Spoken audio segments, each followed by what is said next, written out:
So I'm very pleased to welcome Carl Hester and Christabel Russell-Vick to the stage. Christabel, if I can start with you. Now we've heard a bit about your mother, but she was a prodigious sporting talent from a very early age, wasn't she? Yes, she enjoyed all sport and played anything that was going, really. Certainly she loved her golf and played with her older brother, and that was sort of a standard thing that they did most mornings during the holidays. They were both away in England at school, but they would come back, and we never went to Longcrest without them telling the story. My mother telling the story of how by the time they got to the 9th hole, they lost all their golf balls in the gorse bushes, and therefore they had to go home because they hadn't got any more. She also loved to tell us a story about how apparently one year Jersey had a very good runner, and her father came home and said, "I've told the athletics club that you'll run for them because I know you can beat this girl." And my mother wasn't very keen on the idea of running. However, she remembers that her father collected her from the tennis club, King's, and she had to run in her tennis gear, but she managed to beat this girl, and honour was restored. And then she found that by doing that, she'd accidentally been picked for the Southern Athletics Championship to represent the Channel Islands, which would have been all right. But unfortunately, although she'd run the 100 yards, as it was in those days, she'd been picked for the 200 yards. So that was a bit of a problem because she'd actually never run that distance before. But she gave it her best shot, and she lost by about a yard. And the person she lost to got selected for the Olympics. And as she described it, she said, "I beat all sorts of people I wasn't supposed to." Well, anything that can be done to beat Jersey is always very welcome. Now, she, as you say, she was a runner. She was a hockey player. She came away from Oxford with 4 blues. Why did she choose hockey? I don't know. I think it was just the sport that she liked the best. I think she probably was the best at it, and she was one of those rare individuals that had very long legs. So when you saw her sitting down, you didn't think she was terribly tall, but when she stood up, she actually had got all the length in her legs. And she once proved to me that she actually couldn't drive a Mini because her legs were too long. And even when the seat was right back, she couldn't, her knees were bunched up under the steering wheel. So I think hockey was just what was there, and she enjoyed the team element of it. She was certainly a player with an eye for goal, wasn't she? 70 goals in 30 internationals. I should think most Premiership footballers would, or managers would give their left arm for that. What was it that made her such an effective striker? She was very good over a short distance, and the key to it was that she didn't run around like a headless chicken. She just made sure she was in the right place at the right time. She once scored a goal at Wembley in 9 seconds, and the commentators were actually saying, "The trouble with England is they're such slow starters. Oh, they've got a goal." I should think Roy Hodgson would be very pleased to have someone like that under his room. Carl, if we can turn to you now. Sark, a donkey on Sark to the Olympic podium. It's been quite a journey, hasn't it? Yeah, it doesn't sound very real, does it? It's a bit of a... Somebody said to me once, "Oh, you really are Jesus, you started on a donkey." Well, yeah, thank you very much. I think it's just what they could afford, actually, at the time. It was a great start. I mean, I think what people forget nowadays, because health and safety, of course, is so prevalent in sport, that actually being lucky enough to be brought up on Sark meant that, of course, there was no health and safety on Sark. There was no saddle or bridle or hat, really. And I learned to ride bareback, and I think that is such an important part of riding, and obviously helped me so much with my balance in later life on a horse.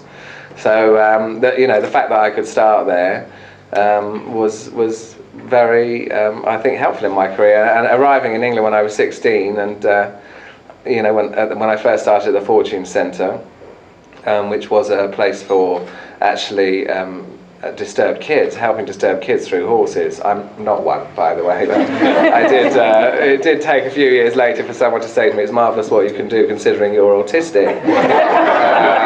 And I said, "I'm not autistic, I used to look after autistic people." But it was great for me to have a bit of grounding through that as well. And they couldn't believe that I didn't know how to put on a saddle and bridle at the age of 16, which is quite late to start a career. So I was lucky to find my way there through some people that had a house on Sark, who just a holiday home. So they invited me to England, and that's how it started. So you've obviously got the hang of putting the saddle on the horse by now. It's No, I have a group. you have underlings to do that for you, I suppose. Yeah, I do. I mean, the journey, I suppose, came to fruition on that podium in London 2012. Well, what was that like to be part of that? Yeah, actually, it started in 2009. I mean, I had been doing. I didn't think it was going to happen for me because I had been already doing in my career for 20 years. And I left here 30 odd years ago. So in 2009 we won our first team medal, and I thought, yippee, I can retire. We finally got a medal. And then 2010 we won another medal, and then 2011 I got my individual medals, and then obviously to London. And I have always enjoyed competing, and it's always been a highlight of my year to go to shows. I mean, that's what I was doing it for. London was completely different. It was horrendous to ride with pressure like that and to ride with expectations, but it was obviously also, well, I think they call it, they say character building, don't they? But I can't see how. It was pretty full on to do that. But of course, how did I know? When we got the bid, when London got the bid, I thought then that I must try and get myself to that Olympics. And the fact that it happened for myself, Charlotte, our horses were fit at the same time, we were fit at the same time, and the fact that we won a gold medal, which we never won any Olympic medal, it was, it took a while to sink in, because when we arrived in London, the first night we went out to dinner as a team, and me being the older member of the team, I said to the two girls, we mustn't worry about what colour medal we win, because any medal would be great.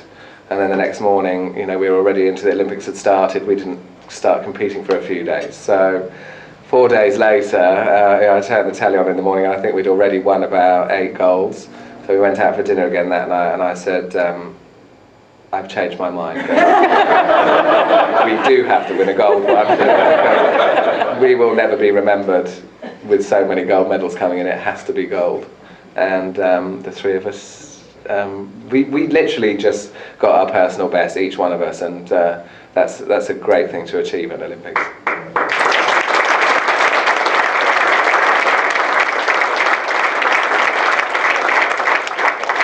You certainly created a lot of wonderful memories for the people watching. Now, we'll talk a bit more about your protégé, Charlotte, later, but I looked on her website. She described you as, I think, the greatest dressage rider and horseman in the world, which is fair praise coming from someone currently topping the rankings. I did write that, remember. Oh, you wrote that?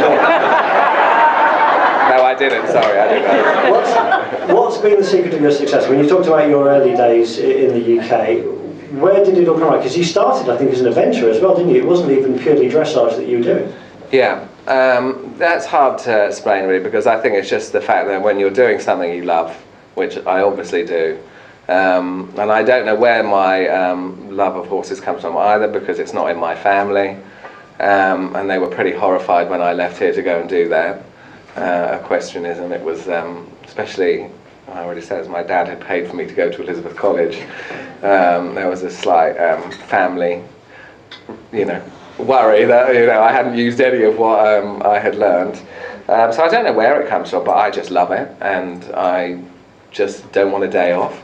And so lucky to feel like that. So you can just keep working. You have self-motivation when you're doing something you love, and obviously the right place at the right time. That's the other thing. Now, Christopher, we talked a bit about Carl's move from the Channel Islands to the UK. Your mother made a similar move, didn't she? She first went away to boarding school, I think, when she was 7, but it was a while before her links were more permanently severed. Yes, my grandfather was a district officer in Nigeria, and my grandmother wanted to go and visit him.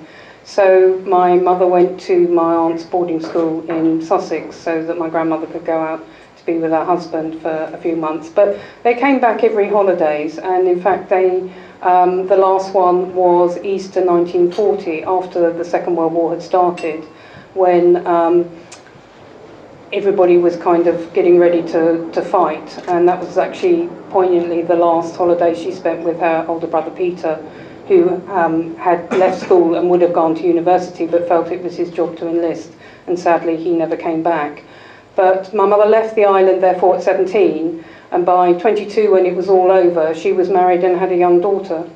However, we always came over here every year for our summer holiday and spent 3 weeks with our grandmother, and got to know the island really well. And Mum was able to relive some very happy times here because she'd had a very strong group of friends growing up, and they'd done a lot of things together, you know, tennis and golf and, you know, picnics on the beach and all the rest of it. And so she tried to make sure that we enjoyed all that as well. Now, she obviously she lived through the war. I was reading her obituary in the Times, and it said that even the, sort of in the upper echelons of the hockey establishment, she was regarded as almost hockey royalty. How much of living through that, those experiences, how much did that shape her character and her approach to things? I think that generation learned to enjoy things when they were available and not to plan for tomorrow, because you might not have a tomorrow. And I think after the war was over, there was a tremendous sense of relief that you could get back to doing what you wanted to do. And she loved her hockey, and she loved her family. She was also a maths teacher. That was actually her profession, and hockey in those days was very much an amateur sport. Now you do, as Carl was pointing out, have to dedicate yourself to it. But at the time, she was just playing hockey at weekends. And my nephew asked me to say that my mother was a very cool maths teacher. And funnily enough, that maths gene lives on in my sister Susan and my nephew, and my cousin Tim, who teaches at the college. Well, she certainly achieved great things on the hockey pitch, but arguably some of her greatest achievements came once she moved into the administration side of it. Just tell us a bit about how that came to be. She always was brought up to pay back, and that anybody who goes to any organised event, somebody has put a lot of time and effort into organising it, like today. And I'd like to thank Deborah and Marguerite and the others who have done so much for this. And we were very much taught when we were younger to make sure that we thanked the people that had organised things. And my mother just fell into being on the coaching subcommittee for the South, and then she moved to they co-opted her onto the main All England Women's Hockey Association, which actually no longer exists. And then they asked her to be vice president, and she ended up being president. And her view was, well, somebody has to organise these things, otherwise you can't do them. Now, we touched on Carl's part in the Olympics. Of course, the women's hockey team did quite well. They came away with a bronze medal. But if it wasn't for your mother, they probably wouldn't have been there at all.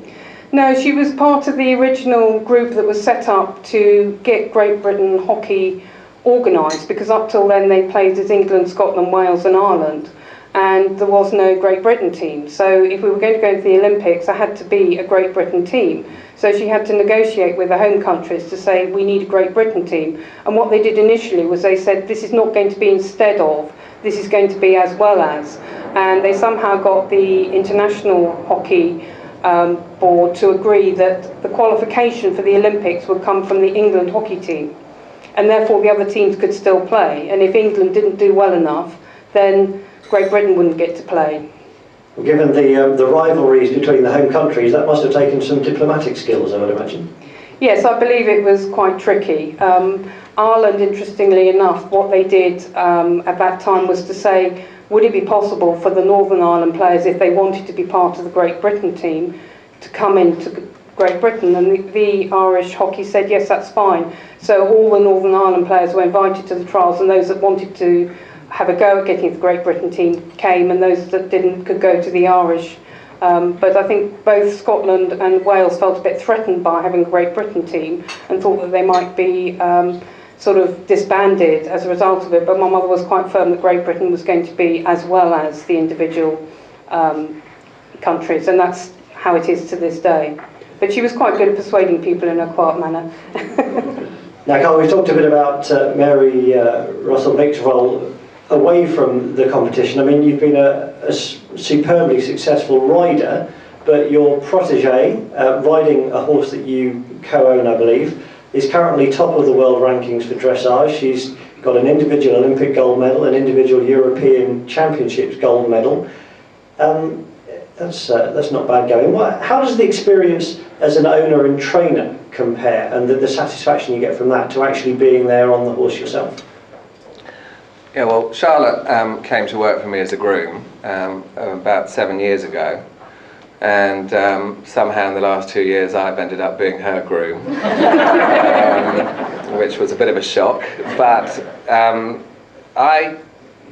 normally you possibly get one superstar in your lifetime, and somehow I ended up with two at the same time, which was an unbelievable blessing, really, because I mean, obviously you need a team of three great combinations to win top medals. And Charlotte had come to work for me, and I said to her, you can ride my other horse on the way up, and but I kept giving her, and when you get to this level I'll have it back.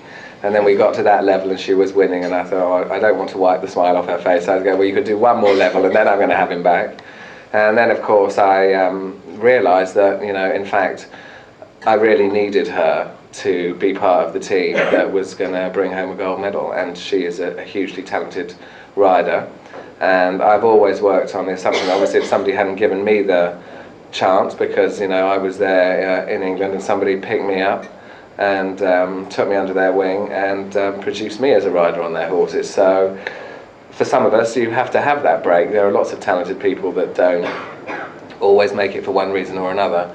So I felt with Charlotte that it was going to be a really fun combination. I mean, she's fairly wicked, you know. I mean, we do argue a lot, and you know, it is, you know, we're married without the good bits, let's say, right? So it's quite stressful with her, because we just do all the arguing and the travelling together. But, you know, to see somebody, I didn't think I would enjoy it being a competitor, but I absolutely love it. And she did her first European Championship 3 years ago, and to come out after 1 year at top level and go to European Championship where she was part of the gold medal team, when I was there, you know, I literally was crawling the walls watching her ride, because you know, I was just so worried for her. She did an amazing job, and then actually to watch her go down the Olympic centre line, I actually stood with a smile on my face and enjoyed every bit of what she was doing, because, you know, it's great to see somebody with such talent emerging. And you know, there have to be good stories. You know, the Olympics should be about good stories and obtainable stories.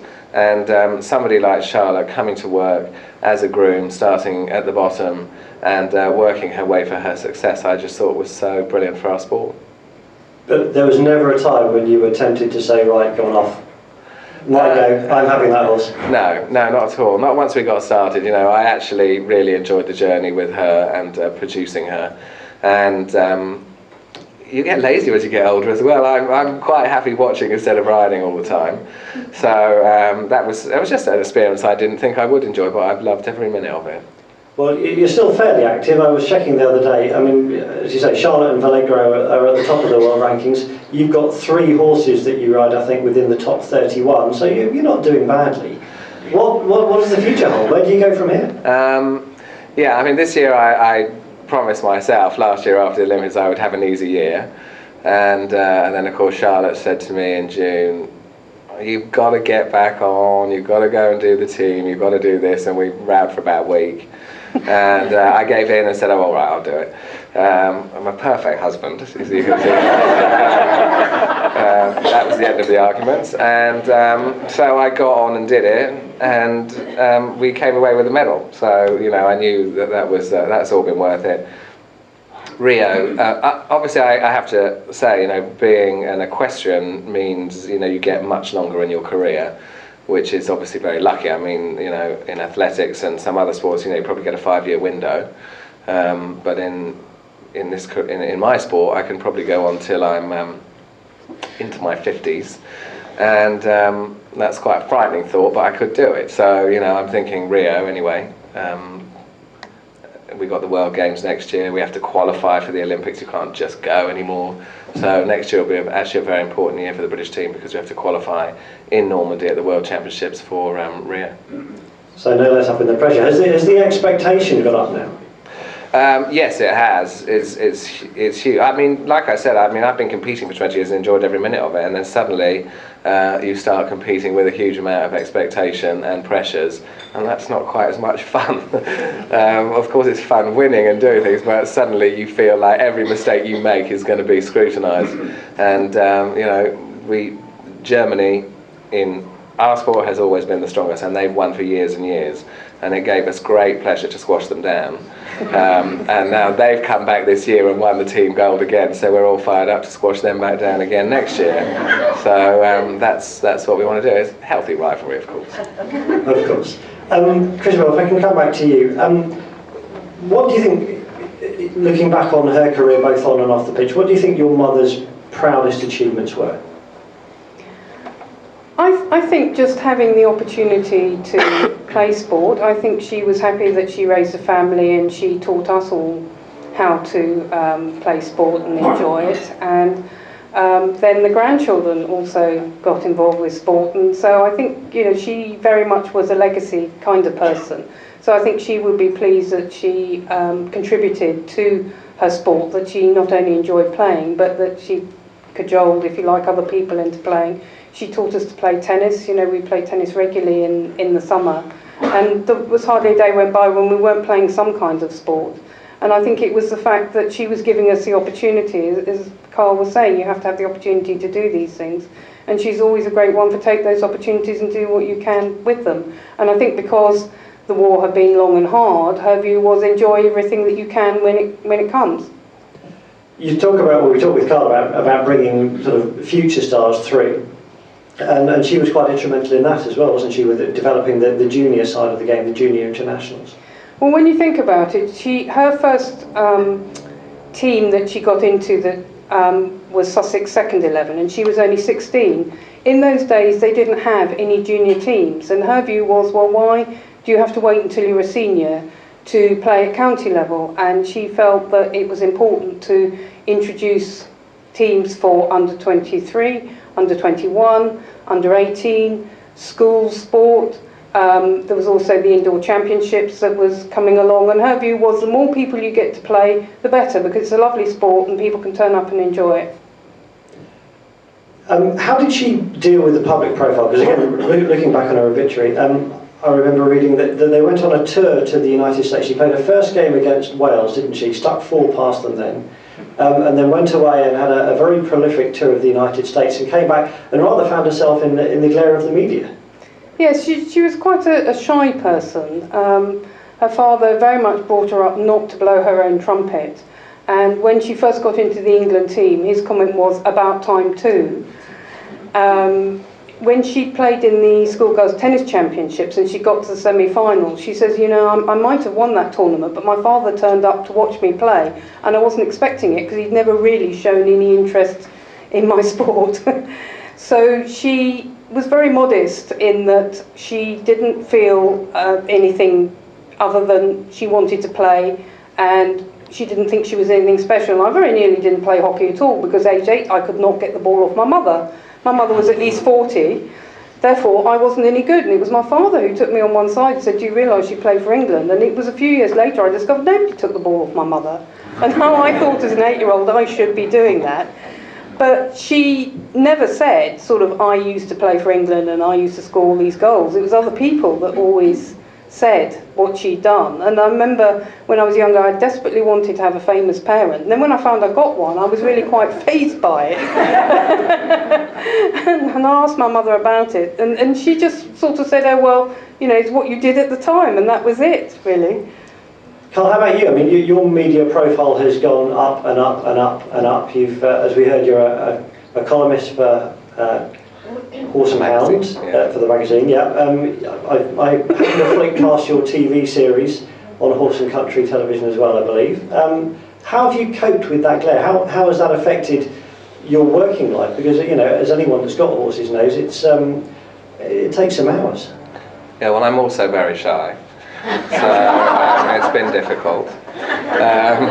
I think, we've always been encouraged, because of modern day media, we've always been encouraged to promote what we're doing, to thank the people that have been there, and helped us get there. So this has been, you know, a really good way of promoting our sport, and you know, in a friendly, easy way to watch. I mean, as you know, and I'm sure some of you still don't understand dressage if you watched it, and I'm not surprised. You know, it's quite difficult to understand if you don't have commentary, if you don't see it to music, perhaps. You know, you need ways of explaining it. So through the TV series and things we've done, it's just been a very relaxed, friendly way of doing it. And inevitably, you know, when things start going well, people want your opinion. So, which is quite difficult to give, because I don't like to be controversial, but you know, they're things that are expected of you. You know, as a competitor, to give your point. And how lucky are we nowadays to be able to do that? Because as I think we already heard some, you know, before us, you would just very much get on with it, do it, win it, bring it back. But things have changed enormously now, because we have funding, and so because we have funding, we have to live up to those expectations. And you know, the funniest thing I ever remember was the first Olympics I did, which was in '92. So, you know, a few years ago, and you know, one of the T-shirts that, you know, we collected, because we always get a uniform to go with every athlete, and it said, you know, winning is not important, taking part is. Well, can you imagine, in London it was like, if you don't win, you will have your head cut off. So that's what the T-shirt should have said. You know, that's what people expect, you know, all these years later. So you know, I'm glad I've been part of both sides of it, but it was a lot more fun when winning didn't matter. Now, to draw a hockey analogy, I remember seeing David Faulkner, who was one of the GB players who won an Olympic gold medal for hockey, seeing him talking and saying, look, don't be fooled into thinking because we won this gold medal that all is well with the game and with the sort of the system. The system wasn't right, we just happened to have players that could go out and achieve. Is that true for British dressage? How healthy is the sport as a whole now, or is this just a happy coincidence of three very talented riders and horses coming together? Well, there's an element of truth in both of that. Like you just said, we just happen to have three combinations that are in the top 5 in the world come together at the same time, and that obviously is what created the gold medal. From that, of course, once you've created some medals, the sport gets healthier because people want to do it, people join it. And you know, the legacy from London for us has obviously had to been to raise the profile so that the grassroots, you know, like the community here in the Channel Islands that ride, you know, that people all around the world at perhaps lower levels can actually go down the road to their local shop and say, do you fancy sponsoring a dressage class? You know, things like that. So, you know, it's very much you know, been a journey for all of us. I mean, I've always said, you know, look, if one of these 3 horses goes wrong, you know, that's it, because our next top rider down wasn't quite in the same league, and that is what happened just now at the European Championship 2 weeks ago. 3 weeks ago we were going to win a gold medal.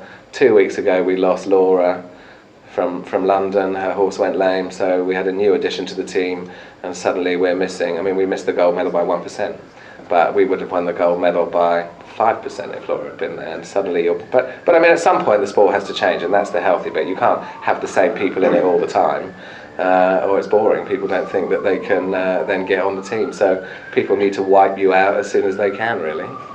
Now, I'll have to wrap up very shortly, because I know things are going to get very noisy around here in the next few minutes with the Red Arrows. Christabel, at your mother's funeral you spoke and you used 5 words to describe her. Do you recall what they were? Oh, yes, I do, but I'm going to have to read them out. And Carl, I hope you're paying attention, because I'm going to want 5 words from you. I'll give you a minute to think about it. The words I came up with were wise, diplomatic, sensible, knowledgeable, and thoughtful. And do you think that encapsulated what it was that made her such a great on and off the pitch? Yeah, she was a quiet hero. And how about you, Carl? Can you come up with 5 words to describe yourself? Or would you like, we can take suggestions from the floor. Thank you. Quiet, shy, unassuming, retiring.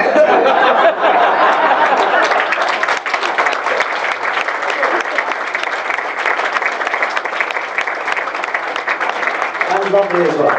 Well, Carl Hester and Christabel Russell-Vick, it's been a great pleasure. Thank you very much indeed. Carl, congratulations to you. And Christabel, on our behalf, many congratulations to you, late mother. I'm sure she's been very May I just say something that I meant to say right at the beginning, please? Also, thank you very much to the Sport Commission for doing this for us. Yeah. It's really an honour, and I did say in our last thing, which I haven't mentioned here, but so many of us do go away, leave the islands. We don't want to, but you have to do that when you're going to follow your career. And to be honoured in a way like this, for I think you would feel the same, just yes, still absolutely. makes us feel very much part of island life, which is just great and so important. And thank you all very much for coming, and thank you to the bailiff as well.